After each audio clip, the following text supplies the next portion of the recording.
एबार नवेम्बर 11 तारिख नु नवेम्बर 15 तारिख तक बंगमुंडा ने धनुजात्रा महोत्सव पालित हेबा। धनुजात्रा महोत्सव उदे बंगमुंडा पंचायत समिति उच्च माध्यमिक विद्यालय ठाणे वक्तृता गीत नृत्य आदि विभिन्न प्रतियोगिता अनुष्ठित होता। धनुजात्रा कमिटी आड़ू फी बछर प्रतिभा अन्वेषण लगी छात्र छात्री मानकर भितरे विभिन्न प्रतियोगिता आयोजित होती।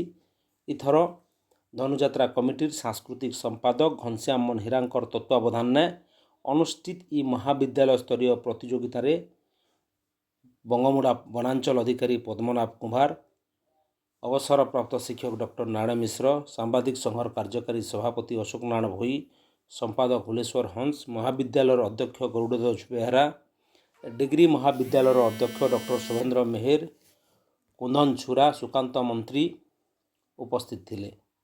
बंगमुंडार 3टा महाविद्यालय छात्री छात्री को लेकर विभिन्न प्रतियोगिता अनुष्ठित होता।